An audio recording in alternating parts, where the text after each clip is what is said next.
You're listening to the Wartime Leadership Podcast. This week's guest, Mick Wienholt. And now your host, Nathan Coy. Man, it just never gets old, G, and I think I say it every single time, honestly. I think I literally say it every single time. Do I? Just about. Well, that's okay, because I mean it every single time. It's beautiful seeing you again, G. Always great to be around you. We have a great time. We have good interaction between you and I. But today's guest, I'm telling you right now, y'all, if there was ever a moment when if you didn't have spiritual resilience beforehand, like you needed it to get through something, today's the day that you're going to want to listen. It's going to be absolutely amazing. Mick, how you doing, sir? I'm great. Thanks for having me, gents. Appreciate it. We've already had a great conversation leading up to this. I saw a lot of good vibing going on, and even G was smiling. I don't know. That's very rare. So when he does that, I know it'll be good. Today's guest is compelling. He's entertaining. He's high energy. He's a storyteller whose passionate perspective draws us, the listener, in from the very first word. And I'll tell you, folks, it's true. Because he is a storyteller, he does have a way about him, and he does want to know what you care about. So, as you know, today we're going to kick this off with 3 easy questions, just little softball warm-ups. I go to the random question generator, it pops out a question, and I have to ask it. Are you more of an indoors or outdoors type of person? Wow, man. I'm 100% going indoors, and most people would probably say, I don't see that in you, because everything that I like to do is outdoors. But way back in the day, I landscaped. This was a job in college, and that made it crystal clear to me that I wanted to work inside because removing concrete and other things with absolutely frozen digits was not cool. So yeah, that's kind of where I default. I default inside, and then I force myself, and it doesn't take a lot of force, but I force myself to move outside and do exactly that, move while I'm out. Now, you said frozen. So where did you grow up that it was frozen outside? Yeah, grew up in Baltimore, and that wasn't specifically it. I was actually living in Colorado at the time that I have those distinct memories, but they were legit distinct, man, like moving concrete that we had just broken up as a sidewalk, and it was cold. And I'm like, you know what? There are better ways to make a living. So mad respect to all of our tradespeople. They work with their hands. They do great work. And to our service people, obviously you guys serve. So appreciate your service and your sacrifice. Yeah, 100%. But if I had my druthers, I'd probably be somewhere around 72 degrees climate controlled. Nice. The holes you dug in Colorado, they're still there. They still need to be filled in. G actually lives just north of Colorado, so I don't know. I was never stationed north of the Mason-Dixon, so I never had to experience what that looked like. They tried to get me. They tried to send me to very northern tip of Japan. They almost got me, but they didn't get me. What do you find most attractive in a potential partner? Most attractive in a potential partner? Man, on the surface, someone that's beautiful, but the thing that matters most to me is my wife and how she is really interested in God's heart. And that can really sound cliche. So let me just kind of define that a tiny bit more. She's actually interested in doing what he wants her to do.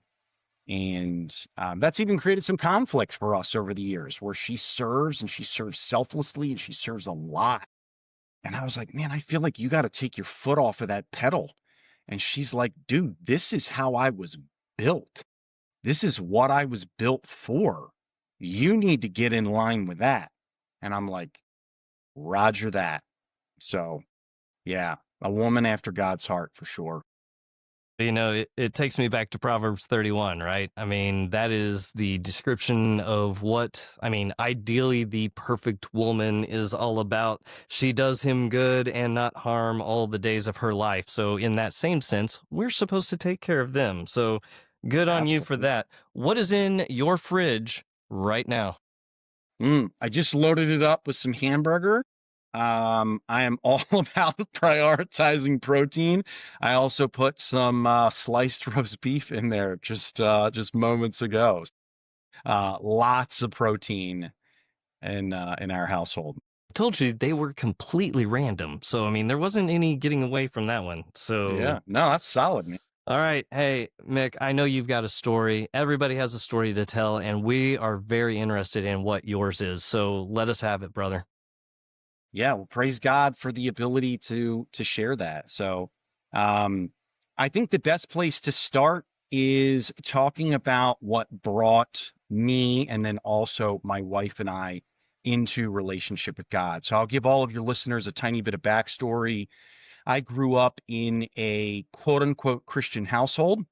I say quote unquote Christian because what we discussed with some degree of regularity were words like God and Jesus and the Holy Spirit. And I went to Christian school from first grade to 12th grade, but there wasn't a ton of behavior in the household that necessarily aligned with Christianity, that aligned with what Jesus taught, meaning, and I think a lot of your listeners can probably relate to this.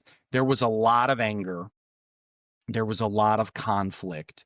And I felt as a kid that there was a disconnect between what I saw occurring and what I heard being discussed.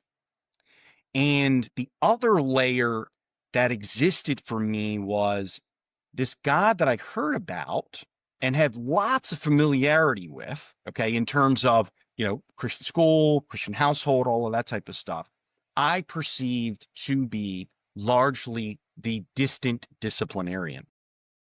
He had rules, and I didn't have any interest in his rules. So my desire was to keep him as far away from me as I possibly could. Okay. And the phrase goes, rules without relationship equals rebellion. That was really true for me as a teenager with my folks. So I got a lot of discipline, and admittedly, they were doing a really solid job of parenting me. So this is not bashing my parents. What this is the distinction of the fact that we didn't have a great relationship. So I got a lot of rules. I got a lot of the right boundaries, but I pushed against all of them. And I then carried that same exact thing with God because I didn't have a relationship with him.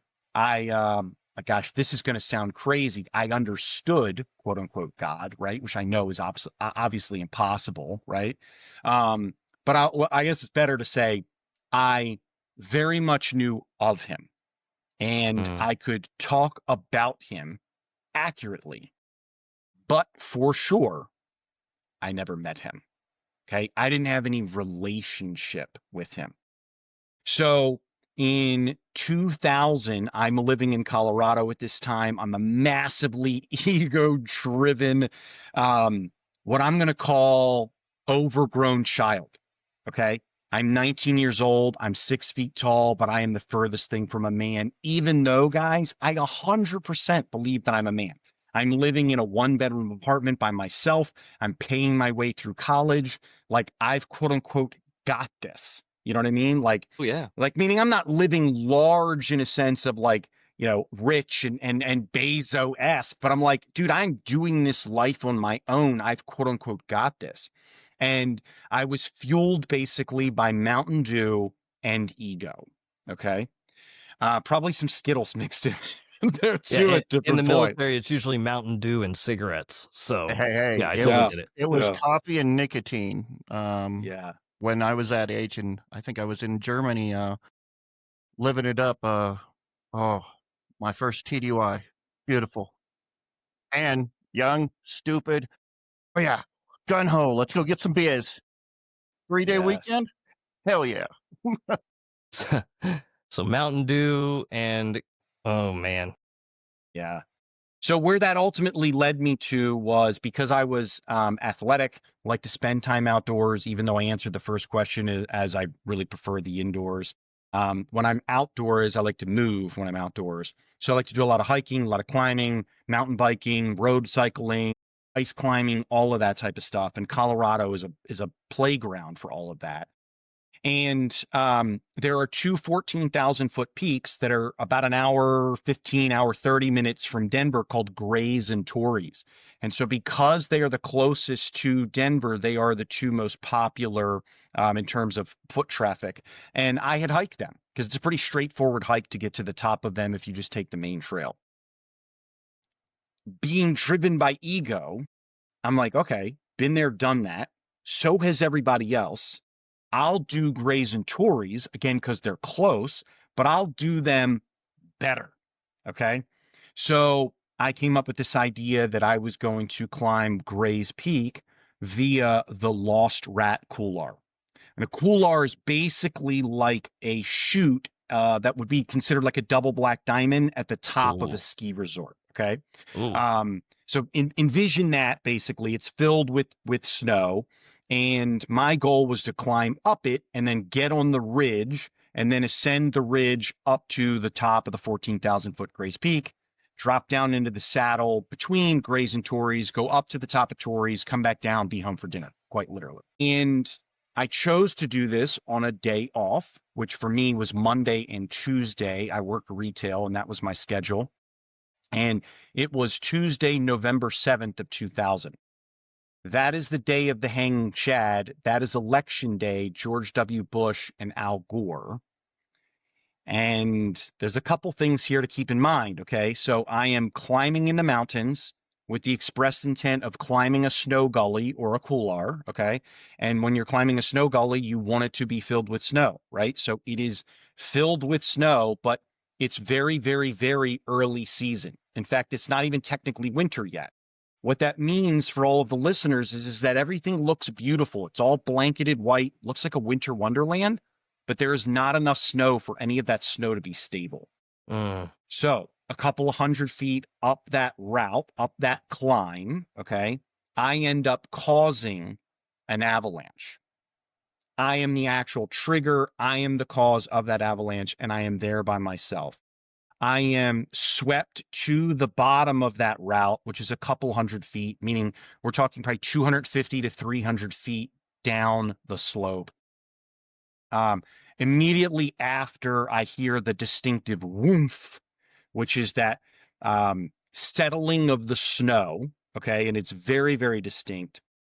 The slide began, and moments after that, or a single moment, quite truly, I was swept off of my feet. Mm-hmm. And I distinctly remember thinking to myself, this is going to suck for my family, especially my mom. Then the lights went out. Oh. So I was unconscious for all of the ride to the bottom. I regained consciousness at the bottom. I have absolutely no idea how much time has elapsed. Okay. Truly, no idea of time. Okay. Even piecing so much of this back together over the years, right? Truly no idea how long I was unconscious. And I come back to consciousness, do a little bit of assessment, and realize something's wrong. But on the whole, like all systems are kind of a go. So I'm like, I got to get out of here. I just had this distinct, like, I got to get back to my truck. So I hiked the right around 3 miles back to the trailhead, to the parking lot that was there. And I figured that probably took around an hour and 15 to an hour and 45 minutes because I had some arduous travel initially until I got back onto the trail. And then when I was on the trail, travel was much easier. But I'm thinking this is probably an hour 15 to an hour and 45 minutes elapsed time. Okay. This whole time, I am bleeding profusely out of my skull, but I don't know it. Oh. And what ends up happening is I had broken my skull in 3 places. My jaw was broken on both sides. And I end up spending 6 days in the hospital, 3 of which were in intensive care. And during that intensive care run, I had to have emergency brain surgery because the trauma, guys, that occurred to me was 99% to my head. Oof. I was not climbing with a helmet. I was climbing alone, and nearly all of my injuries were to my head. So that created both bleeding in my brain and swelling in my brain. And so the surgery was to mechanically relieve the pressure. So they literally cut a chunk out of my skull, drained my head, put the chunk of bone back in with titanium screws, and also installed a drain. And I've got the wonderful photos of me the following day with gauze wrapped all around my head, like you would see in a movie or on TV. And there is a red tube and a bag connected to it sticking out of my head. Well, the tube is clear, but in the picture it's red because it's filled with blood and other junk that just continues to drain out of my head. Okay.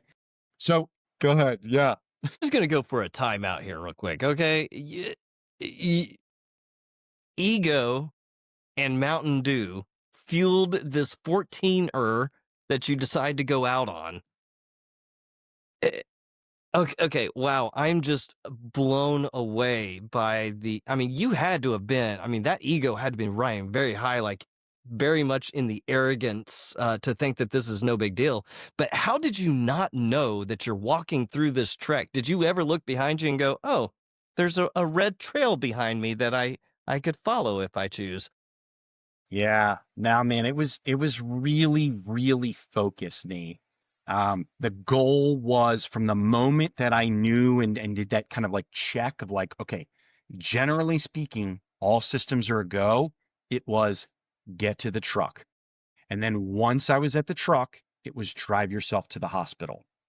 And the very quick aside for that is because in high school, I was deep in the woods mountain biking, crashed, split my knee open, and had to pedal with only one leg all the way back.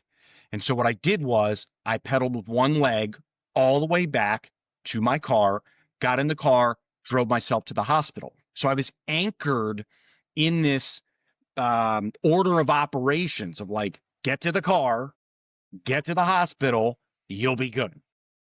So I knew stuff was bad on the trail, but had really no idea how bad ultimately. So let me just kind of put a bow here on this particular story because it really is a solid segue into other parts of our conversation. And that is that I am so badly banged up, and I gave you guys all of the outcomes, but I don't know any of that at this point. Okay. So I finally get to the trailhead parking lot to my pickup truck, and I can't get the key that I have bolted to the underneath of my pickup truck, which is how I get access to my truck because I lock my keys in my truck on purpose. That's it in case you ever lose your pack in the backcountry, but you can make it back to your wheels. You can gain access to your wheels, right? Smart. So that's the reason for that. I can't get the key off, and I can't get my jacket off. And the reason I can't get my jacket off is because there's so much frozen and coagulated blood and other stuff on my jacket. And here's the kicker, I don't have enough strength. So remember, here's this athletic, strong dude hours before, okay? And now he's in a condition where he literally can't even get his jacket off. 30 seconds before I walked into that parking lot, a man named Steve arrived. Steve had no business being there. He told me so. He had never any intention of going. And 30 seconds before I walked into that parking lot, he was there. Steve took me to the hospital. If Steve does not end up in that parking lot, I die in the parking lot, or if I mustered up enough strength to somehow get the key off and get in my truck, I die in my truck on the 3 miles of fire road that was completely snow covered to get back to the interstate. No question in my mind, period. It's amazing to have those moments of real and hindsight's 2020, right? Like we can look back and we can see all the good things or all the situations that were there. But in the moment, being able to realize what was happening in that, gee, what you got? I know you're over there in awe. Did you get Steve edible arrangement or something like that? Oh, gee, that's so good, man, to lighten the mood there. We took him out to dinner, my brother and we took him out to dinner a couple of weeks later. After my jaw was movable enough. So my jaw had to be wired shut, and that was a whole process in and of itself. So did Great Steve ever question. tell you what drove him to actually be in the parking lot? Yeah. In fact, he and I have a great episode on When You Look coming up in November. That'll be a really, really great way to answer that. But in short, he was looking to take his relatively new Toyota Tacoma and drive it in some snow. And he found some snow at the Bakerville exit off of I-70. And for your listeners, you can look this up on Google Maps today, Bakerville exit on I-70. It is just east of the Eisenhower Tunnel. It is west of Denver and Idaho Springs, and you will see in Street View that there is nothing there. There are no services there. It is just a bridge. And that's exactly the way it was 25 years ago. There's nothing there. There's no reason for him to get off. He gets off the highway. He sees that there's snow. He decides to drive up the road, and he gets, as he told me, he gets a quarter of a mile or so up this dirt, snow-covered road. So guys, imagine a fire road totally covered in snow, and he realizes, oh, this is a bad idea. But he's like, I don't think I should back down this. So he keeps going in an attempt to find a place to turn around. 3 miles later, he ends up in the parking lot 30 seconds before I get there. 100%, 1,000%, million% a miracle. God put Steve in that parking lot. Otherwise, I'm dead. That's Period. amazing. Nate, one thing would do as soon as we got a car and it was winter and we hadn't done it with this vehicle, you got to go do some donuts in the snow or get yourself stuck. My friend had a rule. He'd gets himself stuck 3 times before we'd go home. I was caught in a blizzard the same year, about a month later, between Cheyenne, Cheyenne and Evanston. Yeah. That was a Is that that was a the nasty year. Interstate 80 corridor? Is that where that is? Yeah. Yeah. Wild. Wild, See, wild, wild. and it's just crazy to think. I mean, like I said, I don't it I wish that we as, normal people could see those steps that are being taken on our behalf to bring us to moments of safety, to bring us to moments of healing, to, unbreak what has already been done, but just so impressive, and I am going to look it up, and I will probably put a picture out there for people to be able Do to it. see because Yeah, it's an absolutely. important aspect of it.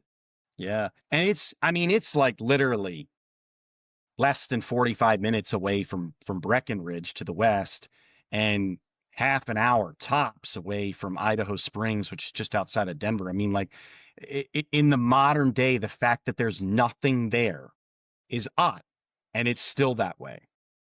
But after all of that, guys, I was back to work and back to college in 3 weeks. And I That young body, really, what's that, G? the young body, heal that healing factor, man.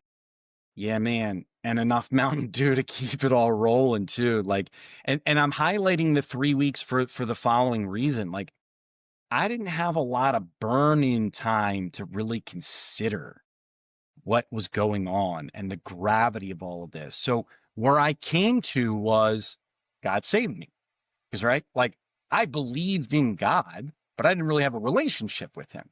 And my ego is still so big. Now, granted, it probably went from like an 11 or a 12 on a scale of 1 to 10 to maybe, we're knocked down somewhere between like 7 and 9 on any given day. Do you know what I mean? Like we did not get into like low single digits even from this, which is shameful. I mean, it's like crazy. So I just kind of chalked it up to God save me.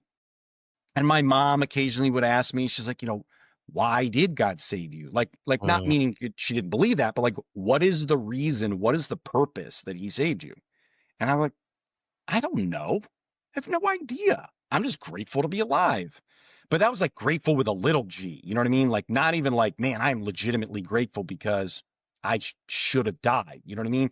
I guess what I really want everybody to hear is I understood it all intellectually, but there was like no Mm. real gravity to it. So I'm 19 with the Avalanche. I get married a handful of years later at 25. And then my wife and I are purposefully married without children for a number of years.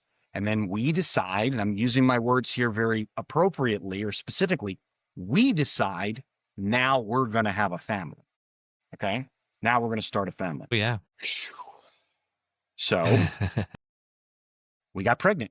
And we were super fortunate. We knew lots of people that got pregnant easy and lots of people that didn't have, or that didn't have that type of success, that would have lots of challenges. We were blessed that we got pregnant right away. And my wife had a super, super, super healthy pregnancy. Everything looked great. I went to the OB appointments at the beginning because it's like, oh, new dad. You know what I mean? You go to those and like, I don't have 6 kids, but I'm sure by the 6th kid, you're just like, I'll see him when he comes out. You know what I mean? So I went to the early OB appointments and then the later ones. And the last one we went to, I remember asking the obstetrician at the end of it, like sort of this general question, like, is there anything we should be thinking about? Or like, all good, 2 thumbs up. Like, what's the story here? Everything seems to me like it's good, but you're the expert. And she goes, dude, your wife should be on the cover of Fit Pregnancy magazine. And I'm like, this is amazing, right? Like, this is a massive stroke to my ego, right? Of course, in And my head, I'm going, there's actually a magazine named that. Like, oh yeah, you know. yeah. So I'm like, this is great, right? And granted, it certainly did signal that like everything seemed healthy. You know what I mean? And we're easily inside of a month here to the due date, which was January 11th, January 12th, something like that in 2012. We're easily inside of a month of that. It's basically go time at any point. And on, I guess less than maybe 10-ish days later, something like that, we lived in a townhouse and we had 2 dogs. We did not have any yard, so we had to take our dogs out. So I take our dogs out in the morning. I come back, and my wife is standing in the kitchen crying. And I'm like, what's up? And she goes, I haven't felt him move since last night. I'm like, okay. So we call the doula that we were working with. She says, go to labor and delivery. We go to labor and delivery, and 3 nurses, 3 different ultrasound machines, and 1 MD. And the doctor finally says what at that point we all knew had happened. And he goes, quote, I'm sorry to tell you this, but your baby no longer has a heartbeat, end quote. We've all got things in our lives that like we don't forget. Like that's a quote that I don't forget.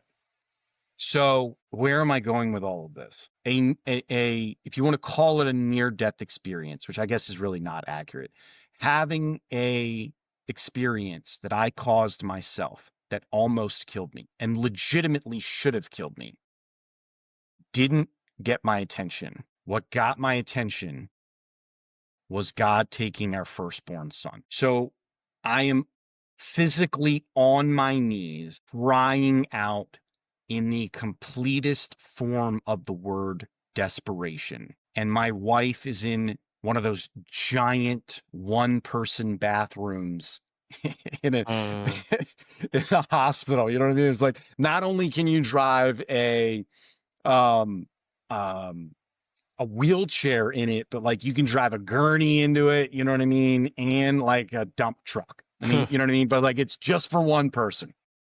She had to go to the bathroom. She's of course freaking out after we had gotten this news. And I mean that respectfully in terms of the freaking out. She's kind of coming unglued, understandably.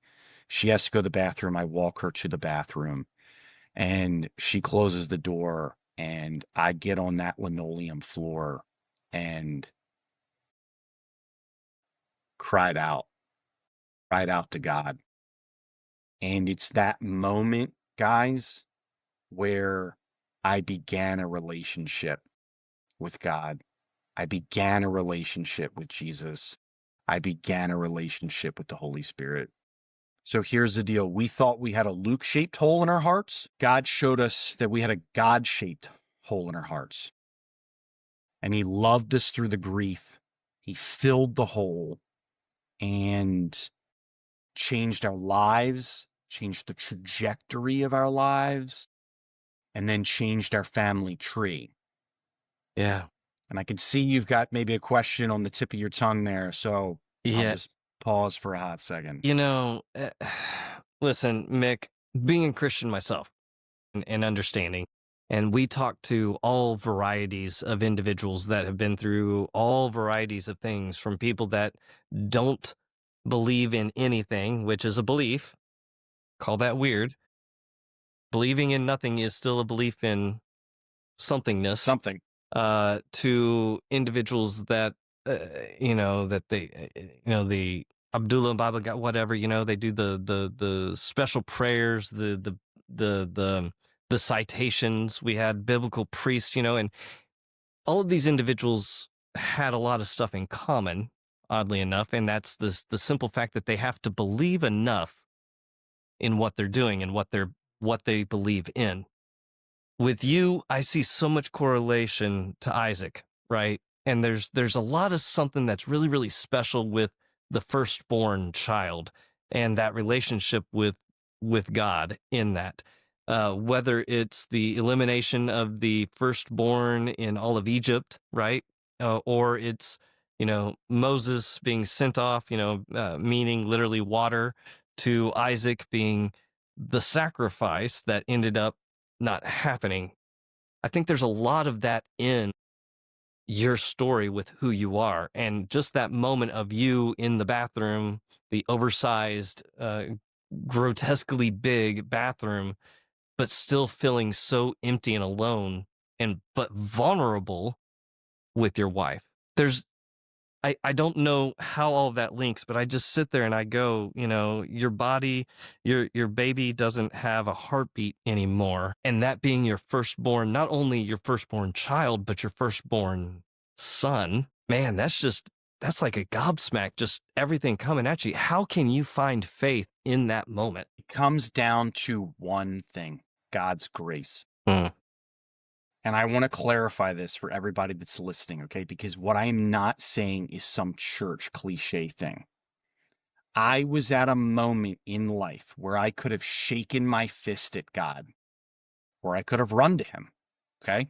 Sort of this proverbial fork in the road. And the only reason that I can cite, the only explanation that I have for not shaking my fist at him is his grace.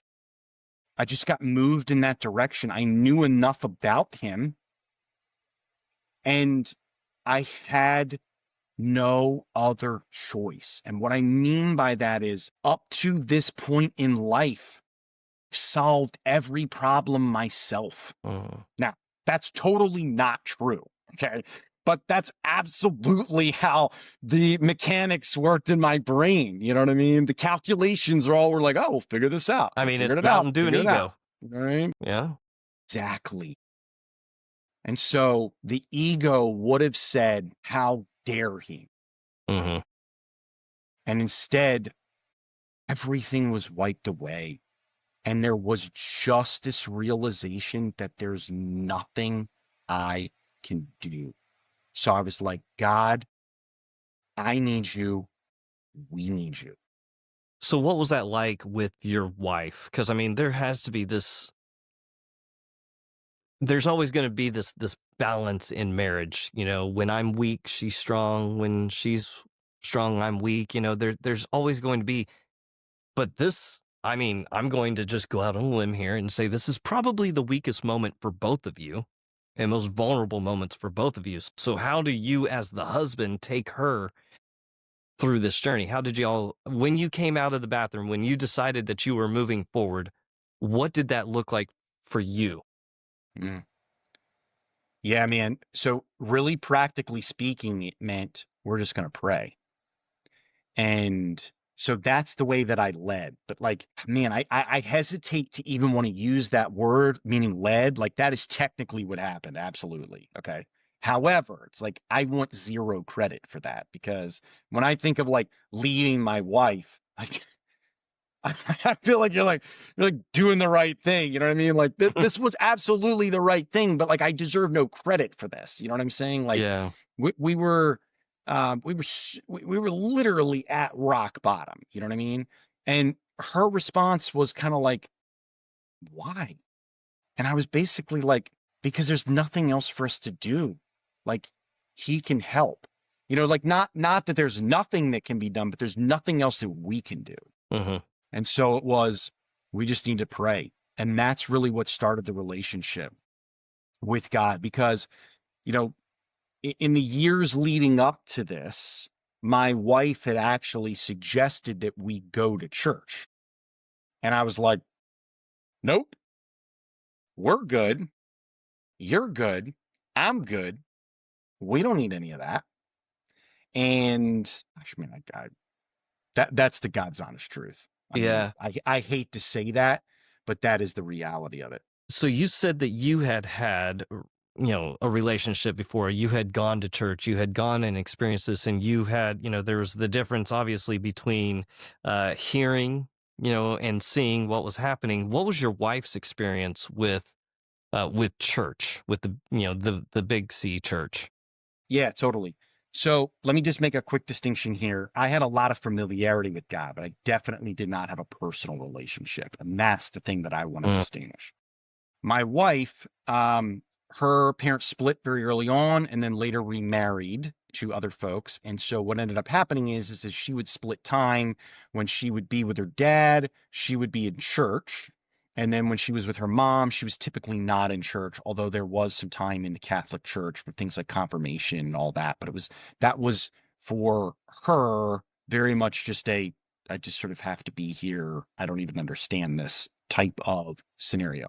So there was, for sure, no relationship.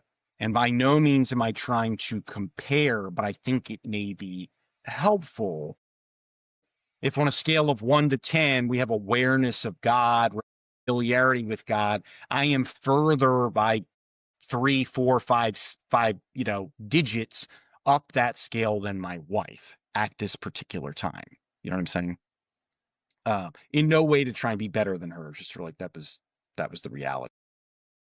Okay, so to better understand this and to see it better from your perspective, we ask everyone one very simple question that's the exact same. All right. How do you define spiritual resilience? Before or after? Your choice. How do you define spiritual resilience? Yeah, man. Really simply for me, it's getting on your knees, getting on your face, and surrendering over and over and over and over. You're right. That was different than everybody else's. Yep. And that's what I love about doing this show is that you get to hear so many definitions of the exact same two words, spiritual resilience. But we have heard what this is show probably 97, 98, somewhere in that range. And we have already heard 97, 98 different variations of what those words mean to people. And I think that it's when it gets internalized, that's kind of where that value comes from, is just the idea of the resilient. It's an internal decision that somebody makes. And that's why we don't sit here and we'll be talking to a agnostic, and I don't believe in belittling them, damning them, if you would, but having the conversation.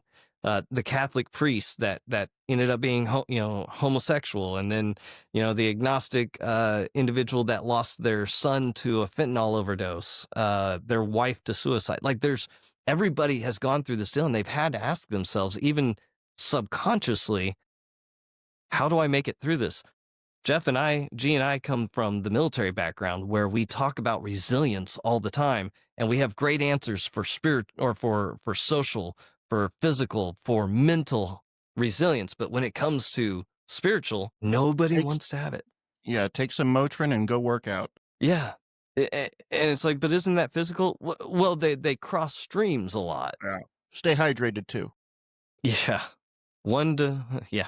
Uh, so it's interesting, Mick, hearing your story with a situation that you caused, that you had everything to do with, having the avalanche that ended up sending you to the ICU, which amazingly you're good to go in 3 weeks, to here's your small child that you've never met and that you were a part of, in the creation of said child. But your wife has gone through 9 months or gone through this extended period of pregnancy with this child inside of her. And there's just this special connection between mother and child that no man will ever be able to understand. So how did you help your wife after, obviously you come out of the bathroom, you make the charge, you start leading, even though you say, but you led each other, right? It's there 100%. How did you all navigate spiritual health together after this experience? Yeah. So, it became a lot of prayer at any hour of the day. Mm. Okay. We were regularly awake at 1 o'clock in the morning, 3 o'clock in the morning, whatever, praying. Um, and just giving the grief a voice, an event, and asking God to deal with it, to handle it. And we gave each other the commitment that we would allow each of us to have our own versions of the grief. And that was really helpful. Like, meaning if, when she would have a good day and I would have a bad day, she didn't have some expectation for me that, like, you should have this on lockdown by now, or vice versa, you know? And then we very quickly got into church. And the church that hosted the memorial service for our son, Luke, ultimately became our home church for the next 2 years until we ended up moving from Colorado. And we poured ourselves into going to church. I mean, we went from zero interest to, there were times when I was at the 9 a.m. service staying for the 11 because I just wanted to be there a second time. I mean, like, that's the type of transformation that was occurring that I can take absolutely no credit for.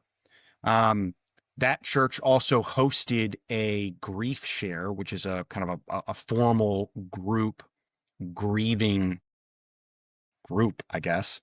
And that was really helpful to us as well, because it gave us the opportunity to go through some structured stuff in order to be able to continue to grieve. And it was just over and over and over again on our faces praying, and on our knees praying. And 18 months after Luke's, death and delivery, because he dies somewhere between the night of January 3 and the morning of January 4. And we find out the morning of January 4 that he's doesn't have a heartbeat. He's then induced, or my wife is induced, and then she delivers a full term 6 pound, 8 ounce, 21-inch long dead baby as her first pregnancy, our first pregnancy, on January 5th. So we celebrate Luke's birthday on the 5th. And then 18 months after that, God blessed us with a living child. So our daughter, she's now 12. And that was a game changer in a lot of ways. But I want to be able to talk as well briefly, guys, about one other thing related to resilience in our story. And after our daughter was born, alive and well, we were really grateful. Like, really grateful. And this time, like I was talking about in the Avalanche, I was like grateful with a little G. You know what I mean? We were like grateful with like legit capital letters all the way through that word, right? And so my daughter ended up having to get induced. So, or my wife did for her, right? So, like, she came out, my daughter came out at 37 weeks because the amniotic fluid was low in my wife. Okay. So we have fetal demise, as it's called, meaning the full term stillbirth with Luke. And then our daughter has to get, as our obstetrician called it, which was just so classic. He's like, we're going to evict your baby. And so she had to get evicted early. And we're like, okay, we are super, super grateful and thankful here. Like, we are probably never going to have any more kids, and we are more than good with that. But it always oscillated between like 70 and 90% not going to have any kids. Like, we never got to that 100% mark. And like roughly 4.5 or so years into our daughter being alive, right? Being parents of living children, we kind of both began to get this nudge that like maybe we should have another kid. And we got it separately too. So like I was like, honey, I think we might supposed to be like potentially having another baby or trying or something like that. And she was like, it's interesting because I feel like there's an empty seat at the table. And it wasn't a empty seat because of Luke, our dead son. It was just like, there's an empty seat at the table. So at this point, we're well beyond 35, and we've begun to mature in Christ. And as a result of that, as adults, so like now I can actually say I'm like deep into my 30s and I'm a man for once, not that like 6-foot kid back as a 19-year-old, right? So we go to the obstetric, or we find a high risk OB and all of that type of stuff. And because we're like, look, all the odds here are like that something could happen. So let's just go to somebody who sort of like knows what they're dealing with our particular situation. Found somebody right away, had a great relationship with her. We continued to pray about all of this, and we felt like the Lord was leading us. We felt like the Holy Spirit was prompting us to proceed. And my wife said to me, she's like, okay, I just want to avoid January as the month that we would deliver a baby. And I'm like, that's not hard. I'm not the brightest bulb, but I can do that math. You know what I mean? 9 plus. we exactly. Yeah. Yeah. Carry the one, like you should be good. You know what I mean? So we played prevent defense until all of that math worked out and put us into a due date in February in the unlikely event that we got pregnant immediately. And we got pregnant almost immediately. Oh. So we go to the OB, okay, for the first exam. This is usually like the 10-ish week mark that you're going. And small talk, chit chat between the sonogram tech or the ultrasound tech and my wife. She's like, how you been feeling? My wife goes, oh, I don't know. Like I feel like sicker than I've been because, I'm than my prior pregnancies because I guess I'm just like older and all that kind of stuff. And the ultrasound tech goes, well, that's interesting. And I looked at her and I was like, you're going to tell us we're having twins. And she goes from like bubbly and happy to like straight face, like, how did you know? That's what she says. And I was like, I could just tell. So then she flips on the television because like those things now in modern, they get broadcast in the room, right? So everybody can see them. And there are two little, we didn't know there were dudes at the time. There's two little dudes like in there. You know what I mean? Yeah. And so we're then pregnant with twins. My wife is pregnant with twins. Wow. Okay. Now here's the deal, guys. I'm gonna wrap this one here relatively quickly. All of our math was based on 40 weeks.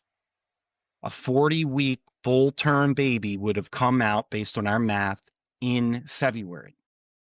Modern day twins in most offices get evicted earlier than that.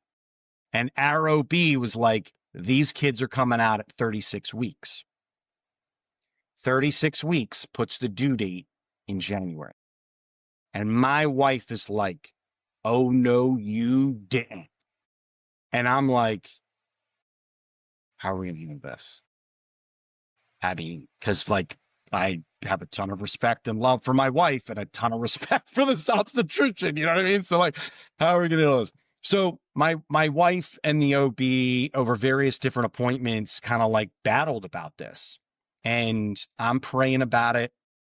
And eventually I got some clarity from the Holy Spirit that they were going to be born alive and that they were going to be born in January. And specifically, he told me, you guys tried to control this and you're not in control. I'm in control. I'm giving you a double blessing and you will celebrate live birthdays in the month of January, and you will celebrate Luke's birthday. So 7 years to the month after Luke dies and is delivered at the tail end of January in 2019, we have identical twin boys born 8 minutes apart. And here's where the resilience then comes in, guys. We are seasoned veterans in terms of parenting at this point. Our daughter's 5.5. We're like, we got this. People are like, hey, you guys gonna need help. It's 2 kids. We're like, dude, been there, done that. Okay. And so maybe this is ego creeping back in. I don't know, but this is both of us. We were like, nah, like we're okay. Like we know how to do this. Thank you, but like we'll be good. Having multiples crushed us. Crushed us. The workload crushed us. And so ultimately, that's where my definition of spiritual resilience is coming from. And that is because in the middle of the night, we're on our knees crying out for help. Hour after hour, night after night, because we are crushed by the workload of twins. Clearly, we made it through, okay? And we kind of knew in an intellectual sense that we were going to, but I mean, it was legit hard, and it was way harder than we had anticipated. And perhaps that's why it was as hard as it was, because we're like, this will be fine. You know what I mean? Sometimes when you got the wrong expectations, you can really get your world rocked. But the point that I feel like is appropriate for our conversation is that we were so bottomed out. We were so humbled. And it was just the fact that we were on our knees, and that's what allowed us to be resilient. We continued to just surrender. We continued to give up, and we cried out. And I think it's important for your listeners to hear, like, this stuff was not all rosy. There were certain periods of time, and I wish that my kids won't end up hearing this at some point because I'm not proud of this. But if they hear it, that's great because it's the truth. And at certain points, guys, I even asked God, why did you give us 2? Mm. We didn't want to, and it's shameful in my opinion now, right? I didn't like saying it then, but I was just so low, so overwhelmed. And what did he do? Gave us just enough in every moment to keep going. Because the definition of resilience most often, like if you just kind of define resilience, right? It's like toughness, being able to get back up, move through really challenging situations, right? Well, in a spiritual sense, we were blessed with enough tenacity to keep going, enough grace and enough mercy to keep going, so that now we get to see all 3 of those kids as massive blessings. Still super challenging to raise all 3 of them, as it would be for any parent, but he gave us enough grace to keep going.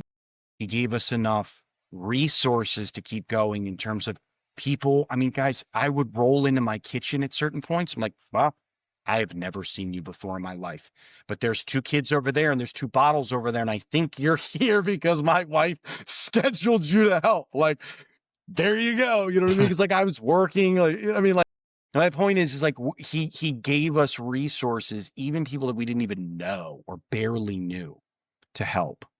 And we just had to cry out. And so what I find is, I'm gonna shut up here in one hot second, is that the more that I am on my knees and on my face, meaning that I am humbled. For me, it's in front of my couch mostly. So like I am face into my couch with my knees on the floor and my face into that seat. And I am praying. And that is where I find much more often than not that God meets me, that the Holy Spirit speaks to me, and he is good no matter what. You know,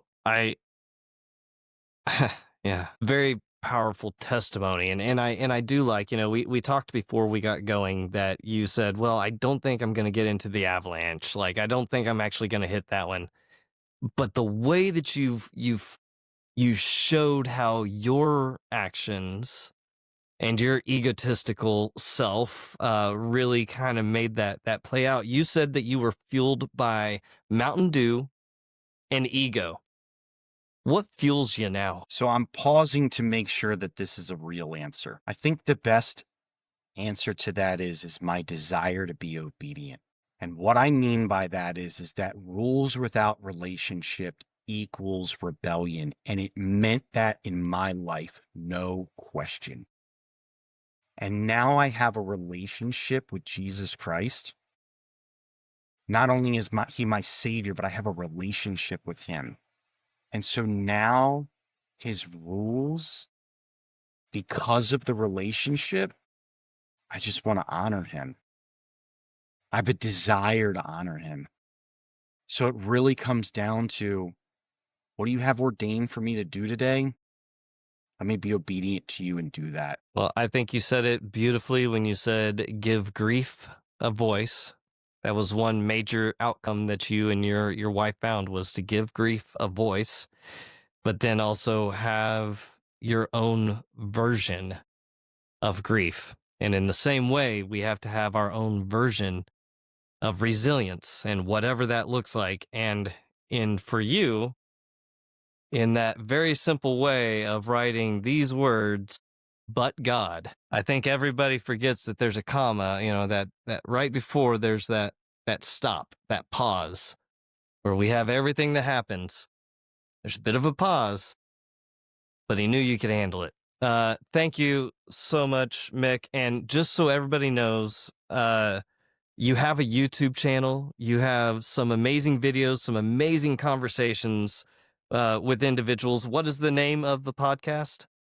Yeah, it's called When You Look. So When You Look Show on YouTube and whenyoulook.com are great places to find us. Okay, and I would say everyone needs to reach out. It's just common everyday folks that have amazing stories, and I think just like yours, I think we often overlook our own impact and what it could potentially be for somebody else. So When You Look is where ordinary people share their extraordinary experience, and you get to decide, was it coincidence or God? Hear jaw-dropping, mind-bending stories straight from the mouths of people who lived them. Stories so extraordinary, they'll leave you speechless. But I bet they find a way with you. Mick, any final words for us? Gentlemen, Nate, G, been a real pleasure. Thank you all for listening, and thank you guys for having me. All glory be to God. Take it away, G. Thank you, Mick. We had a great talk. Check us out on all your socials at the Wartime Leadership. Go to wartimeleadership.com to get all of our podcasts and whatever merch that you can want. Please buy some stuff. We are broke. With that said, peace.